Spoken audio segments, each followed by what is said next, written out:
Hi, and welcome to the Soulful Living podcast with me, Georgia Pitfield. This podcast is dedicated to reclaiming our true identities and rediscovering who we were before the world got in the way. Join me each week as we journey together to strip back the layers of societal conditioning, reconnect with our soul, and come home to the self.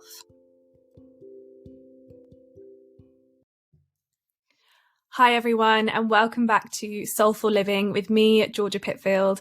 I am so excited for this episode because I am joined by the wonderful Amy Rushworth. Hi Amy. Hi, how are you? Hi. Oh, I'm so good. How are you? Yeah, really good.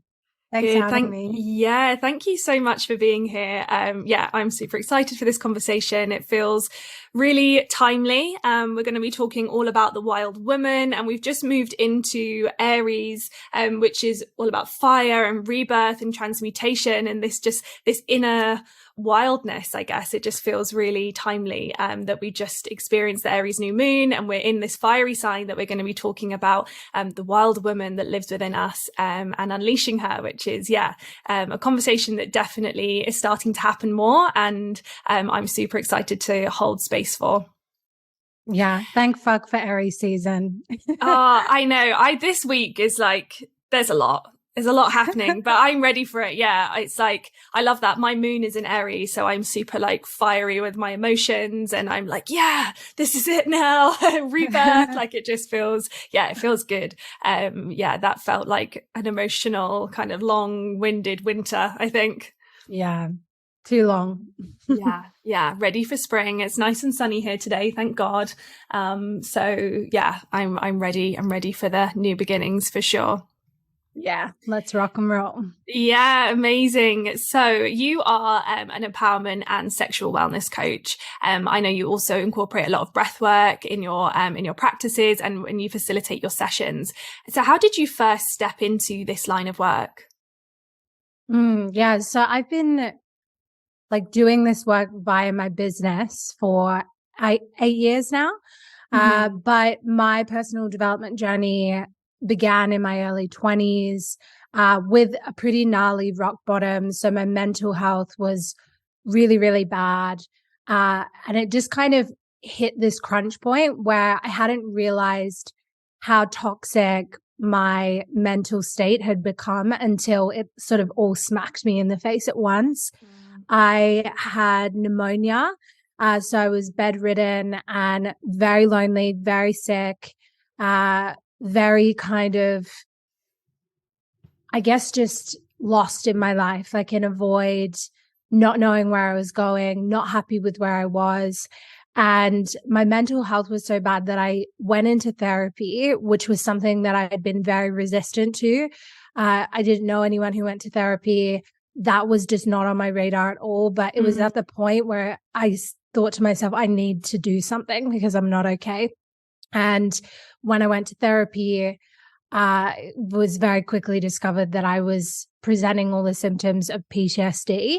That was very shocking for me because to me, I had only ever heard of PTSD in passing about, war veterans who come back from war who have PTSD. And it was almost like, well, who am I to have PTSD as this privileged, like young white woman? Like why am I struggling with this?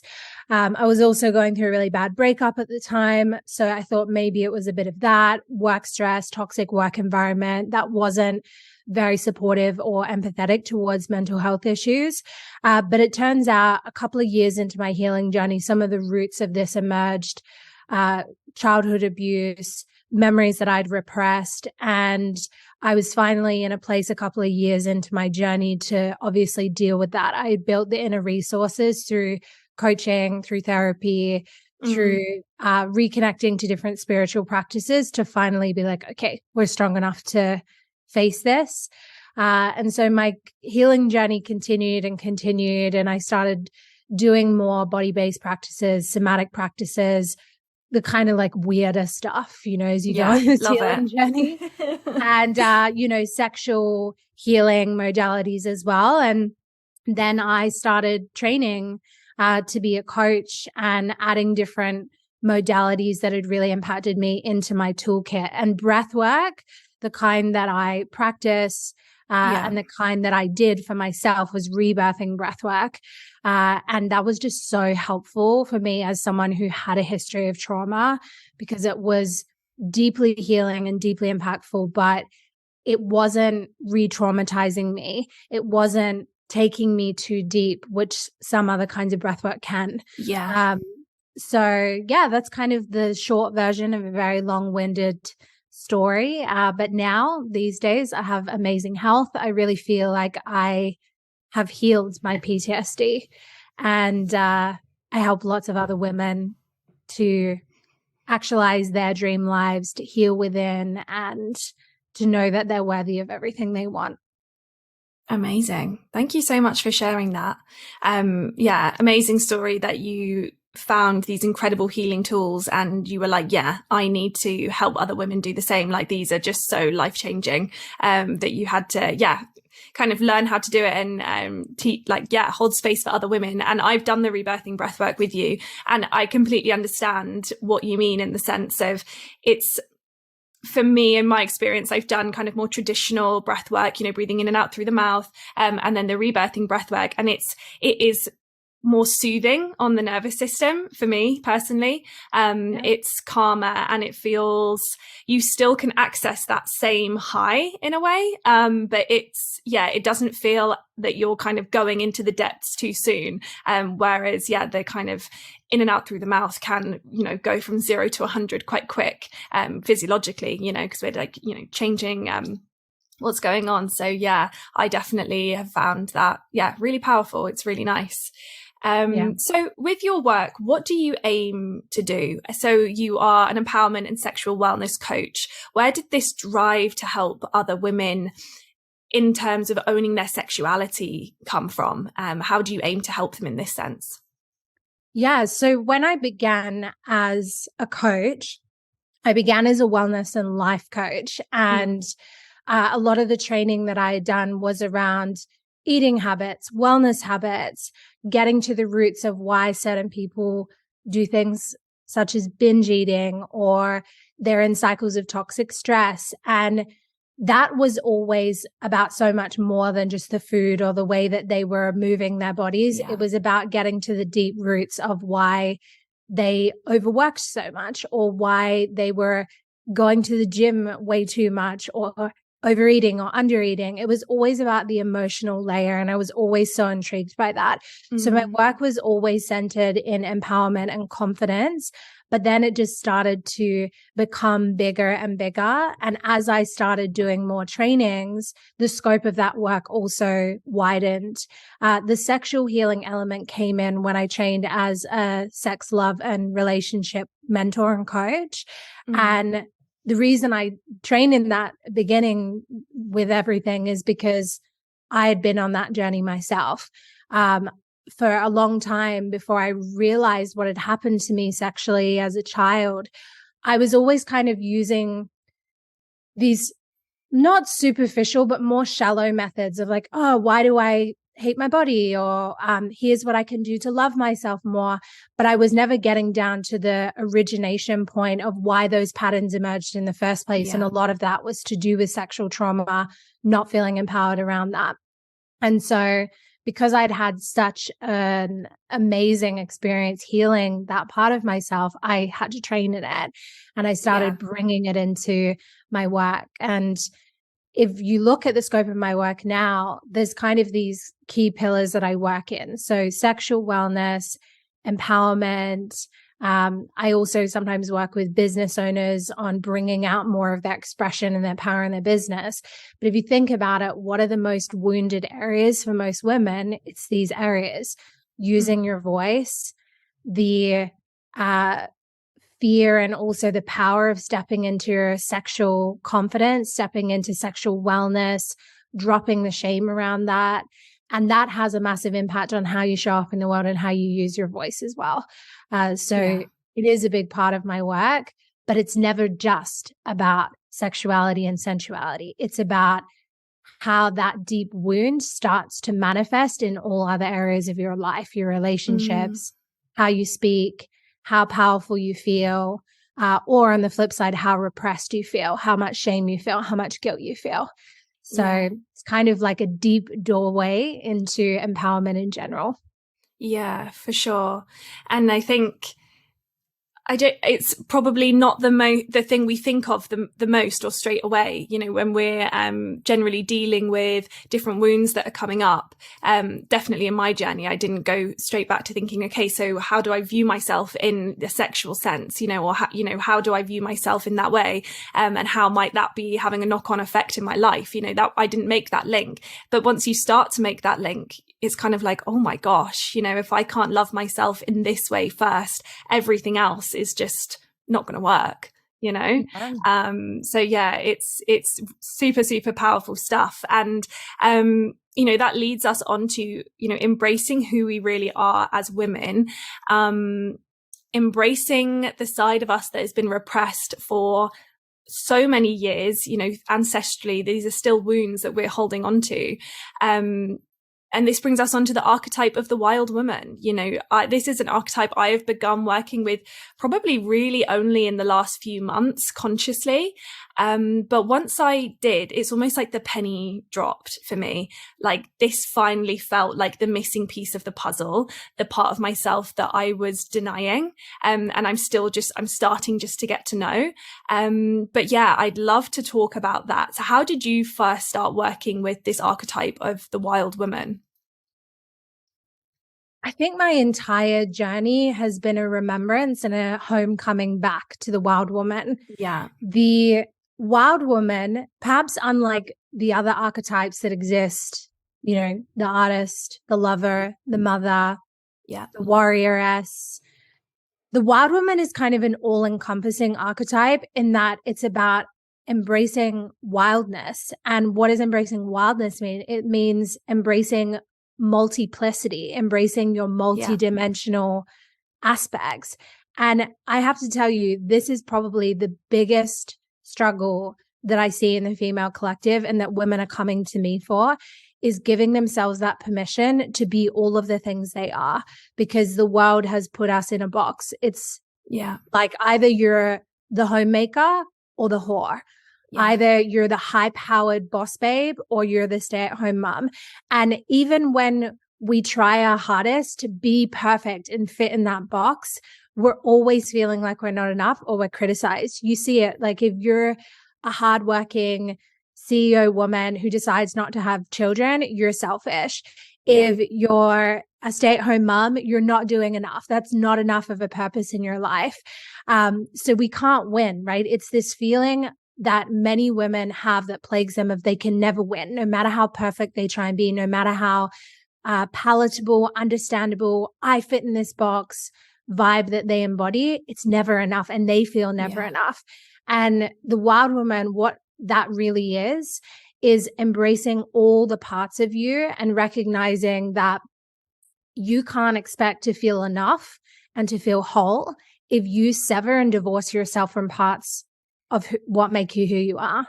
And so it's that permission to almost be what we might think in our minds is like a hot mess, or someone who doesn't make sense to the rest of the world, someone who is this way one day and that way another day. And I think that this is so scary, and this is probably why the wild woman has been so repressed in our culture, is because particularly when the church came to be historically, the way that society was then influenced was to be civilized and to be a certain way, to have certain kinds of etiquette. This is your place as a woman. This is your place as a man. This is your class. This is where you fit in the puzzle of our society. And all these old traditions of paganism where people were celebrated for their wildness were eradicated and murdered out of the culture. And so to step out of your box, if you think of your ancestors, right? If they would try and step out of their role, step out of their box, take a step out of line of where they're supposed to be, that could literally result in your death. That could result in your exile, particularly for women. And so our survival instincts for the last few thousands of years, at least, are tied to you fit in your box and you stay there. Otherwise, bad, dangerous shit is going to happen to you. So reclaiming this wild woman feels very scary, but on the sort of other side of that coin, it's the most liberating thing you can do, because you're transcending thousands of years of oppression of all your female ancestors. Yeah. That's literally it. As you were saying that, I was thinking to myself, yeah, it's literally the scariest thing that I have done, but the most liberating. Yeah. Like accessing, just giving yourself permission to be whoever the fuck you want to be, in terms of like inner version of you. Like there's all these societal constraints. The whole point of this podcast is, you know, defying societal constraints that we have. But it's, I think literally with the wild woman, it can literally come down to just giving yourself permission to be whoever you want, you know, act however you like. You know, you don't have to fit inside a box of how you should behave, especially as a woman, expectations of how you should behave. And it literally is like hundreds of years of wounding that lives within our bodies. Like that feels very real for me still. Like I remember at school, for example, we learned about the witches in like an English lesson. And I remember I actually really remember being in my English class, and I remember feeling afraid. I was like shitting myself. Like I was like, oh my gosh, this is so scary. Why are we even learning about this? Like it was like real fear. And I've thought about that a few times. And I guess I come back to the memory now that I'm doing this work. And I'm like, oh my gosh, I actually genuinely was afraid.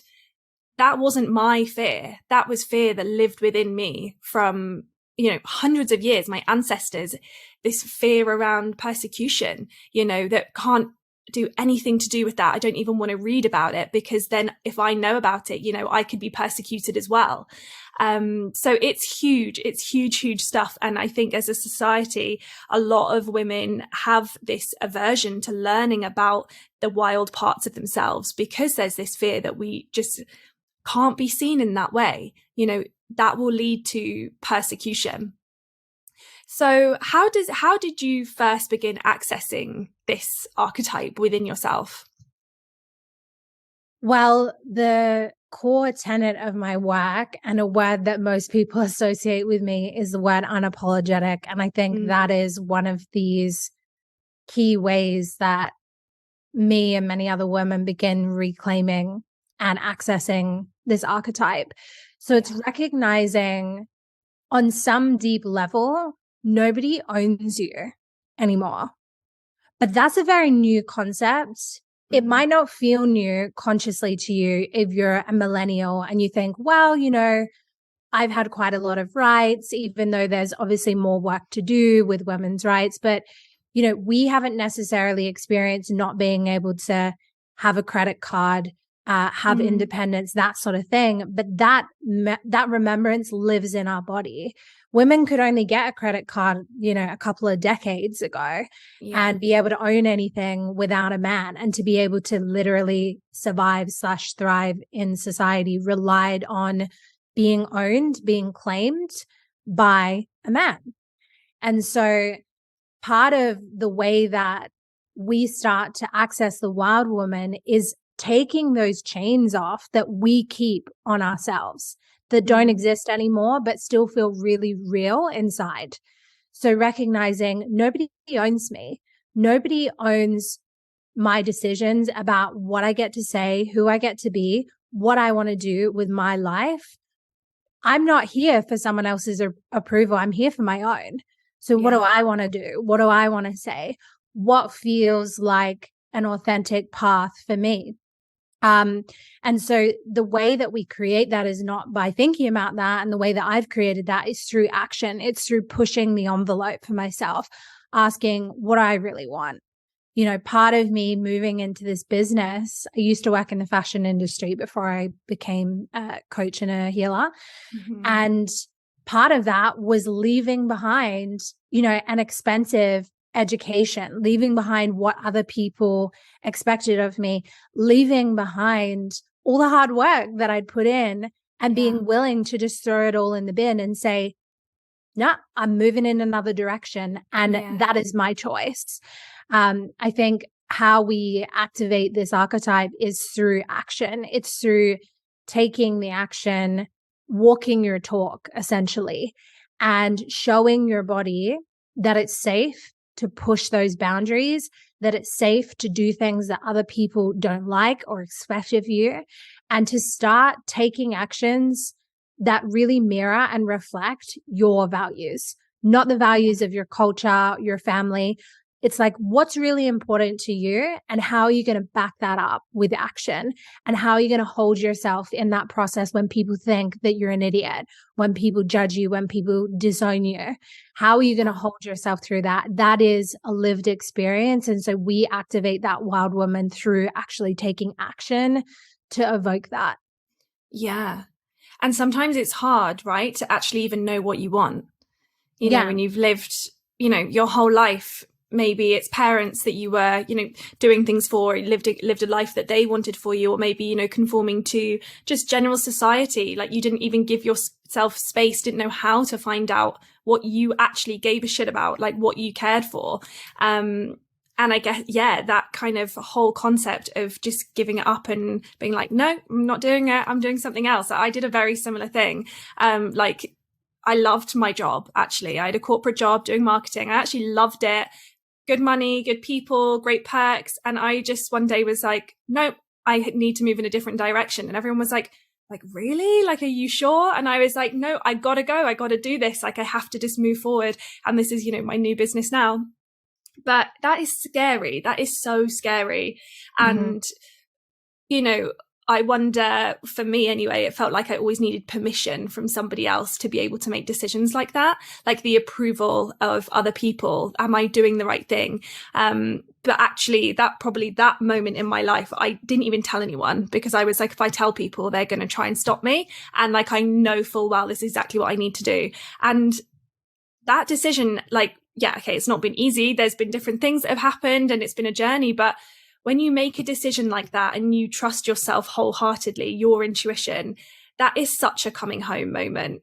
Like, you're like, for me anyway, it was like, oh my God, I actually don't need anyone. Like, I can actually do this on my own if I want to, I can make these big decisions by myself. And it's great. For me, that was like a big piece of kind of reclaiming that element, was like, I don't need permission anymore, Yeah. Totally. You mentioned confusion there, and there's something I want to share around that. So all of us have these different parts of our consciousness that exist to keep us safe, and we have inner protectors. So we have an inner critic, and believe it or not, your inner critic, the really nasty part of you, is actually there to protect you, and it just does it in a really insidious way. But we have all different kinds of inner protectors. Even anxiety is an inner protector. One of the inner protectors that I've come to know within myself, and I've learned how to work with it, and many other women have this, is confusion. Confusion is actually a protection mechanism, because what happens when you're confused? Think about if you're a child and your parents are fighting all the time in front of you, and your brain is going, oh my goodness, is this because of me? What can I do? What's the easiest way to not have to feel the deepest part of the pain? Is to just be confused. I don't know what's going on. I don't know what's going on. And confusion is uncomfortable, but it's perhaps not as painful as what you're not wanting to face. And you probably see this historically with women, right? For women to survive in a man's world ancestrally, it's like, oh, I'm just so confused. I'm just a girl. I have no idea what I want. I have no idea what you guys do. And like, oh, wow, it's kind of a performance that can become you in some ways. And so if anyone is listening and they're in that place where they really want to do something different with their life, activate their wild woman, and you notice that confusion is coming up all the time, instead of making yourself wrong for that and going, oh, I just don't have any clarity, start to recognize, oh, this part of me shows up when I'm on the edge of something big that feels exciting, but also feels really scary. And so you can start to work with that confusion and listen to it and ask this confusion, what are you trying to protect me from? Hey, I hear you. I see you. I'm not making you wrong. I'm not trying to pretend that you don't exist or trying to make you go away, but what are we afraid of right now? What do I need to know? How can I help you? Yeah. And then you can start to give yourself different affirmations. Like one of my favorite ones when I'm confused about what I want to do is I say, I already know the answer. I'm already coming to the answer. I know what to do. Yeah. Let's figure out what that looks like. So instead of affirming that you don't know, it's like, no, I do know. I'm just not seeing it right at this moment. Yeah. And that helps you to just kind of loosen your grip, soften, and start to understand, well, yeah, I do know. I just Yeah. haven't fully seen what the answer is right now.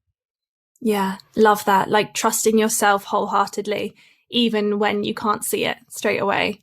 Yeah. Because we do have all the answers. Sometimes it's not the right time either, to have it laid out in front of us because, well, someone like me anyway, I can jump, try and jump to the end goal. So sometimes I feel like things are being kind of drip fed as and when, I can move forward with it. But yeah, that all comes back down to trust, doesn't it? Which is huge with this topic.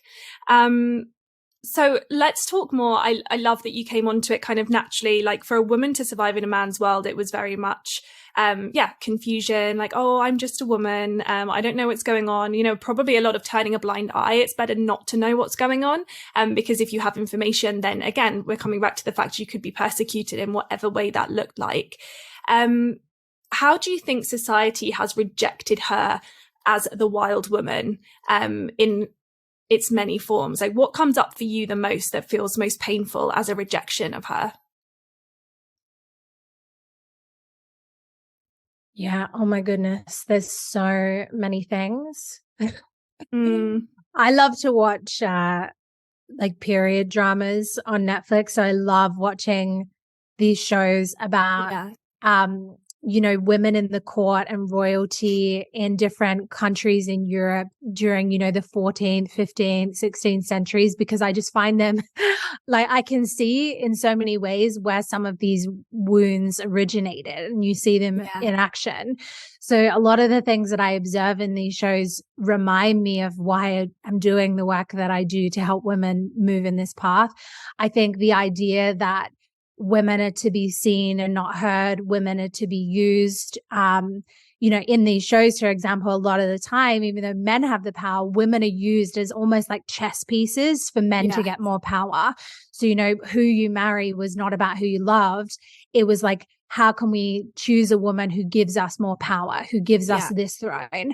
And just as equally, women could just be disposed of if they were no longer serving that purpose. And so I think one of that shows to me this idea that we get to remember that we are not disposable. We are not the weaker sex. We are strong. We have voices. We have purpose. We are masters at alchemizing pain into power. Women have survived the most horrific shit in history, and we still do, right? And we keep rising, and we still keep our sensitivity and our softness and our empathy through all of that. And so I think part of recognizing you're a wild woman is recognizing that you are strong and you are also soft and you are also, you have the biggest heart and you can be both of those things at the same time. You don't have to let your power colden you, harden you. You can be the representation of all these things at once and know that nothing can stop you. Yeah. I love that. And it really makes me think about, the witch wound. Like that is very real. And I feel like that can be applied to so many experiences beyond just, the witch trials. But, women have been persecuted throughout history for their greatness. You mentioned at the start that really we started to see this coming in when the church came into play. And as you said, with kind of the religions or the beliefs that were around before, with paganism, that kind of wild woman, who, she had magic, and she used the herbs of the land, and she, used her intuition, and they would rely on the women to support them in that sense. And then kind of the church came in, and, that was all gone. And anybody who dared to step outside that box was persecuted. And for me, it just comes into my head a lot that really, women were persecuted because they were feared. You don't try and trap somebody away in a box unless you're fearful of what they're going to do. It's easier to keep them at bay like that. So I think we've been working with this element of a witch wound throughout history in so many different ways. But something you mentioned recently, that I hadn't really thought of before, which I'd love to dive into a bit deeper, is actually the sisterhood wound. Beyond women being persecuted by, let's say, men or the church, is actually women persecuting each other. I'd love for you to dive into a little bit more about the sisterhood wound and how can we recognize that? Yeah, well, my friend and one of my former teachers, Lexi Sabatino, she teaches a lot on the sister wound and the wild woman. And she said that the repression of the wild woman is the origin point of the sister wound. Because when you repress a woman's wildness, then she has to turn on her sisters in order to survive and not be persecuted herself. Yeah. And you see this in the witch trials and throughout history, where women who weren't witches were also burned, were also punished because they were accused by other women who did not want to be punished or burned themselves, right? It was a survival race. And you can also see why jealousy originated when you repress women, when you make women's power dependent on men's power and men choosing them and owning them. So if women need a man to survive and to exist, the survival is dependent on the whims of a man. And it's dependent on whether he's grown tired of you. It's dependent on whether he's still sexually attracted to you. And so in order to keep your survival, you would have to, watch out for other women, be jealous of other women. You can also see this in the different sexual power imbalances, particularly throughout times of really potent Christianity and cultures where women would be ruined if they had sex before marriage, whereas men could have multiple sexual partners before marriage. They had open mistresses. If you look at the kings, they have like official mistresses, and it pits women against each other in order. It's not just, hey, I want to keep my man. It's like, hey, if you take my man, then I'm ruined. Then I don't have a life. I'm exiled from court. I have nothing to meet my needs, no standing in society. So you can see where these wounds of competition, of jealousy, of scarcity, betrayal between women originates, and that lives on in our bodies now, even though there's more resources, rights, and space for us to exist independently now. Those memories live on, because why else in a world with so much abundance, resources, opportunities for women now, why do women still get jealous and compare and betray each other and carry these wounds on? They've been passed down through the maternal lineage. Yeah, it's so big, isn't it? And it makes me think of, particularly like when I was younger, if you had like an ex-boyfriend, you would automatically hate the new girlfriend for no reason. Like, I don't know, this is like what I would have been like anyway, and friends that I'd have. Or, if you had a new boyfriend, you'd hate the ex, or you'd hate the new, do you know what I mean? Anybody that had like come into contact with somebody you were with, you would like, the default would be to like have beef with them, like so unnecessarily. Like they were probably like lovely people. Like it was just like this default, you thought you had to.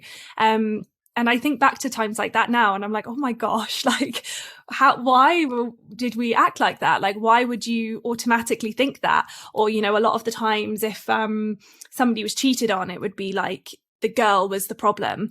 But that really shows me that this is something that we've been like carrying on for generations. You know, it takes two to tango. It's not the girl's fault. It's both, you know, people have free will. But there, you can definitely see that in society, this default of like, if something goes wrong, it's like, quick, get her. Like, she's the problem, you know, always try and blame a female that might be involved in a scenario rather than the man. Is kind of like, yeah, the man is, it's still this idea that the man can kind of do what he likes, and it's always the woman that's the problem.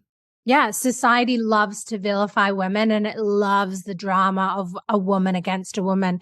Yeah, I even see this now on my Instagram feed. Like, I'm not really one to follow like celebrity drama and stuff, but every second reel in my Instagram is about like how Hailey Bieber and Selena Gomez are in some war with each other. And it's like, why is no, like, why?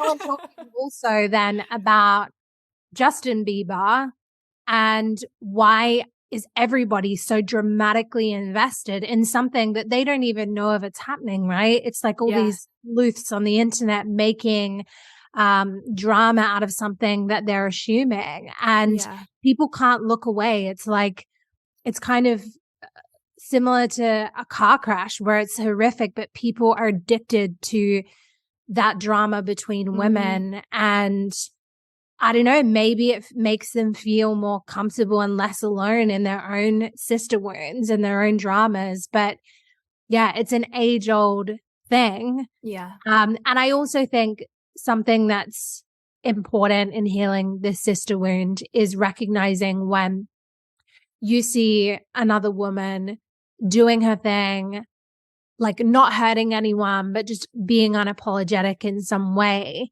noticing if that triggers or activates something inside of you, or noticing if you just really hate someone and you're not really sure why.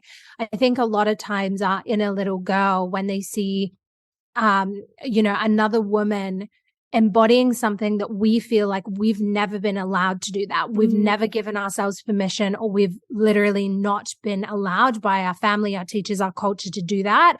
It's very activating, because it's like, how dare you do that? I'm not allowed to do that. So why can you do that?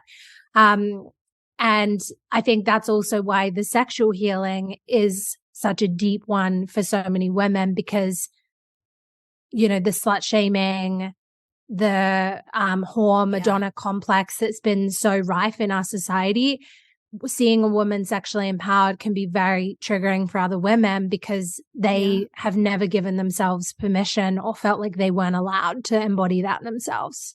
Yeah, totally. And I've seen that within myself over my journey, you know, healing journey, you know, seeing certain people on Instagram, you know, really, you know, embodying themselves in that way. And not so much now, but definitely like a year, 2 years ago, I'd be like, oh, that's so cringe. Or like, oh gosh, you know, because there's this part of me that was like, it was definitely that. Like, I did not have that for myself. Like, I never would have dreamed to be able to fully embody myself in that way. So seeing another woman do it, it's easier to pass it off as like, oh, that's so weird, or like, that's so cringe. And like, no, it's not cringe. You're cringe for thinking that it's cringe. Do you know what I mean? Like, it's not cringe. It's actually beautiful. But there's this default of like, that's weird, because I can't do that, you know, which is interesting to notice. Yeah, it's definitely so real.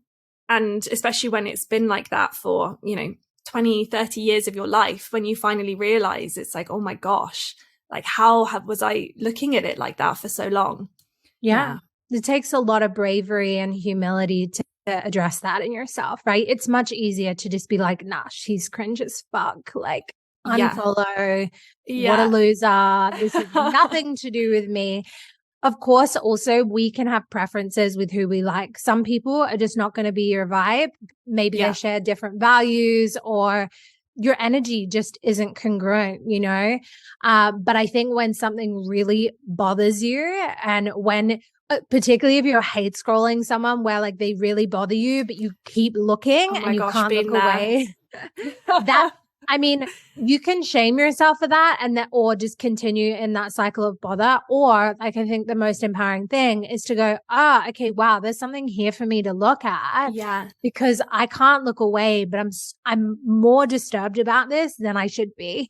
You know, if this is in my mind longer than the 10 seconds that I'm watching it, and I'm thinking about it when I wake up, or I'm feeling annoyed every time I see her face, I think that there's gonna always be pearls of wisdom there if you're willing to like be brave and humble and just think, okay, cool, I got some work around something.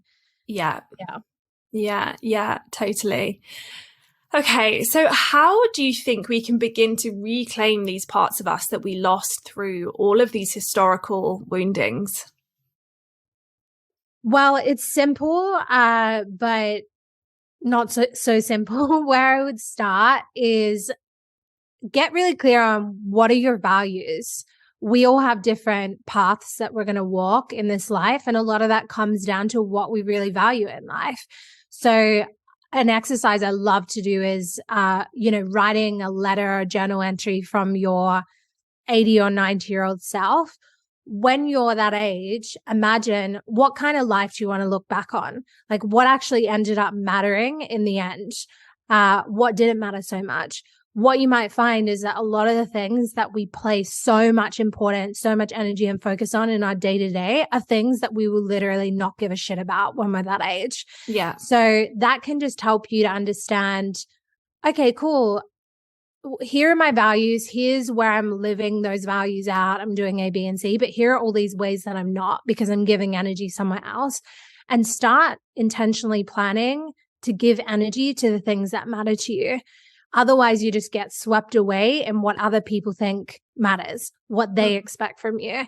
And then you wake up one day and your life was swallowed up by what other people wanted for you instead of you. So starting to get really clear on what matters, what doesn't, how am I going to take action? How am I going to reorient my life to accommodate this, to embody this? And that might mean making some pretty radical changes, but it also might mean making some small everyday changes.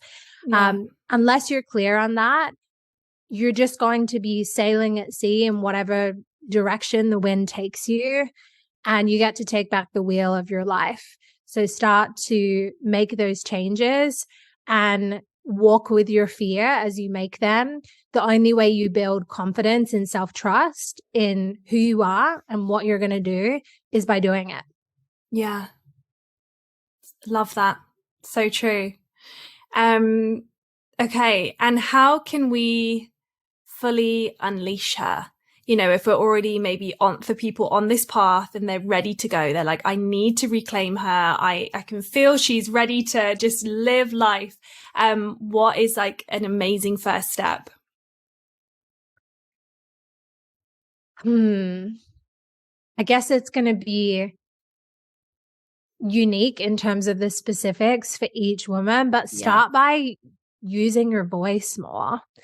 Right? Start by setting boundaries, start talking about the things that you care about, even when people are critically responding. Use your voice even when it shakes.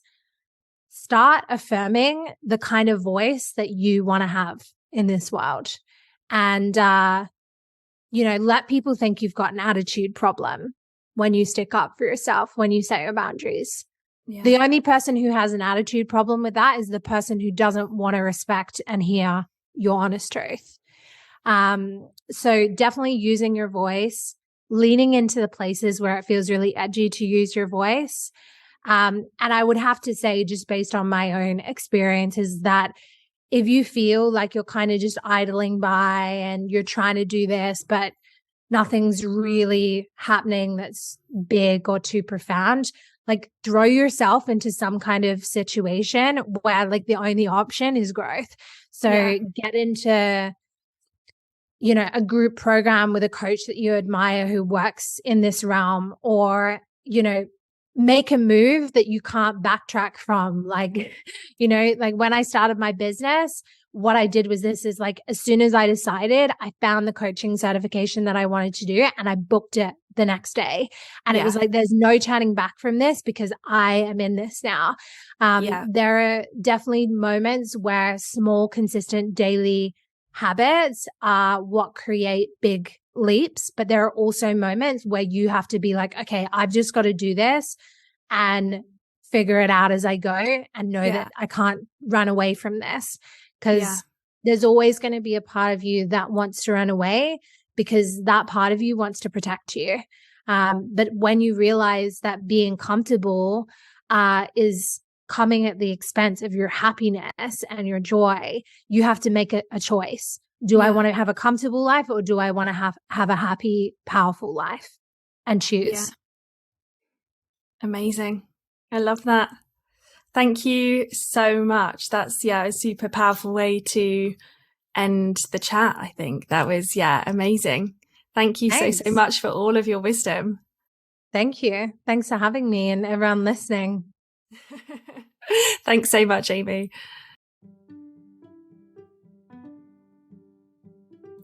Thank you so much for listening to this episode of Soulful Living. If you like what you heard, hit subscribe to be the first to hear about new episodes. This podcast is available on all streaming platforms. If you have any recommendations about who or what you want to hear on the next episode, you can email me hello@georgiapitfield.com or connect with me on Instagram @georgiapitfield. See you next time.